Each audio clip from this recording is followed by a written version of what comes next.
For any other applications or prayers in regard to the accused's rights, they should be put before the trial court, which is the High Court Criminal Division.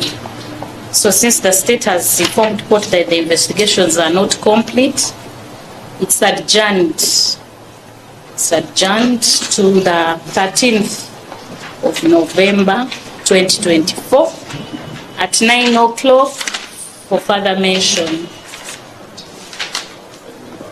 Kote tegezeza tufu omusango guno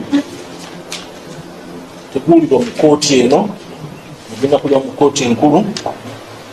Nabwe kityo ategeezezza nti oludda oluwaabi lulina enkuza okuba tukola okunoonyereza n'omusango guno mu bwangu ddala okulaba nti omusango gusobola okuwulirwa okuva ku nkomerero yagwo mu kooti esaanidde okubuulirwa nga ye kooti enkulu.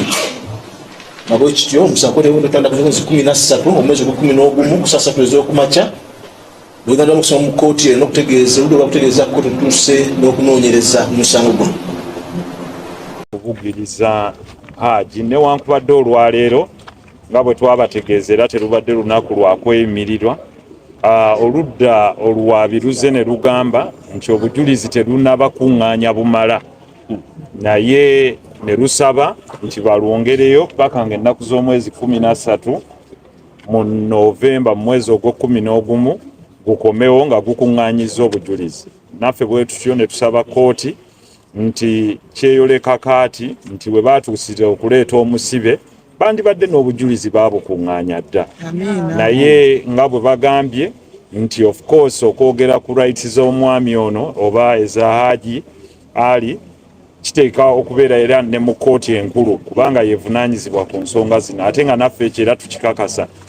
Naye omulamuzi ategeezezza oludda luli lwanguye okuŋŋaanya obujulizi bwabwe era naffe tubawagaabwe nti nga bwe tugambye nti singa mwali mukimanyi nti mulina obujulizi bwonna mwandize buzi n'obujulizi kuba mugambye emyezi gyonna egibaddewo obujulizi mubadde mubuyina naye bagambye obujulizi tebuwera.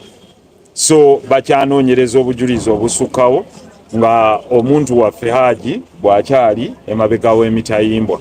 Kaakati awo we tujja okuva tubategeeze nti ennaku z'omwezi nga 4 lujja kuba lwa Mande ku ssaawa 3 twataddeyo okusaba kwaffe mu kooti enkulu ey'omu Kampala eya High Court Criminal Division egenda okutuula wali ku High Court mwenna we mumanyi ku ssaawa 3 lwe tugenda okuteekayo okusaba kw'okweyimirira okwa Hajji Ali Mwizerwa.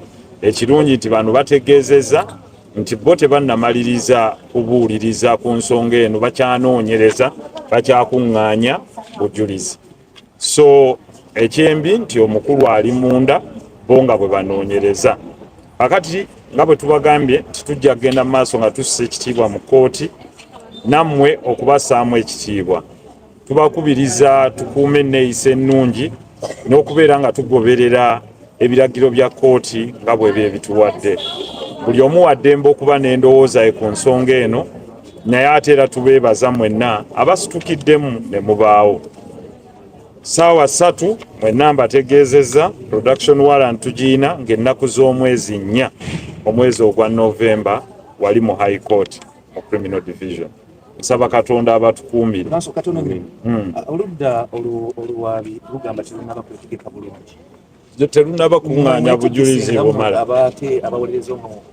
Nga bw'okigaye nti oludda oluwaabi lutegeezezza nti terunaba kuŋŋaanya bujulizi bumala kubeera wano oba kwe kwetegeka obulungi nga bw'ogambye. Naye ffe tuli beetegefu okudifendinga ku ludda lwaffe ebyo byonna ebinaaba bireeteddwa eri owaffe gwe tukiikirira, kubanga toyinza kusala gwa kawala nga tonnawulira gwa kalenzi. Ate nga ne ssemateeka waffe agamba nti buli omu alowoozebwa okuba nga teyazza musango okuggyako ng'oleese obukakafu obulaga nti yaguzza gwe kennyini amuwaabira oba nga ye kennyini avuddeyo n'agamba ye yaguzza. Awo tetunnatuukawo. Byebyo era bwe bubaka bwaffe. Mwebale nnyo. Ali mu mbeera ki? Wuuyo mwenna mumulabye. Embeera gy'alimu yeeyo tetujja kugyogerako, mwenna mumulabye si wa kyama. Allahu Akbar. Allahu Akbar. Ensonga ng'ejo zikuttemu tewasooka kuwuliriza sayidi ye oli ku sayidi ya musajja gyokka gye wawuliriza bweyadde asinkanye ebbalamu waddembe kwate teyantuukirirako naye sikirinaako buzibu waddembe ndi open simusalira musango gwonna naye waddembe okuntuukirira bw'anaaba akyagadde naye nanyinyonnyola ensonga ye sikirinaako buzibu kubanga ffe tetumukyawa nga muntu waddembe bw'aba alina ensonga ye naye okuntuukirira tetugyogerako sewaliwo obuzibu mu ekyo kyonna waliwo ekirala Honorable, omukyala yagambye tewagezezzaako mutiisatiisa. Ekyo si kituufu kuba siinawe musanga siina namba ye ya simu sinkanangako naye kale siyinza kwogera kintu kifaananako bwe kityo naye kyenjagala okumugumya nti ekkuba eryaffe eryo liggule bw'aba alina kyayagala okugamba weetuli situmusalira musango era tewaliwo gwe tusalira musango ffe era ng'abakulembeze naye bw'aba ayagala okumuwuliriza we have open hands ate ekirungi ye yali ebweru era singa yayagala okunoonyawo naleponsereko yandinoonyeza nga bwe yanoonyeza abalala ne bamuwuliriza. Lwaki omuloopa ate alina access ku kizibiti? Wangi? Lwaki yaloopa omusanga ate alina access ku kizibiti?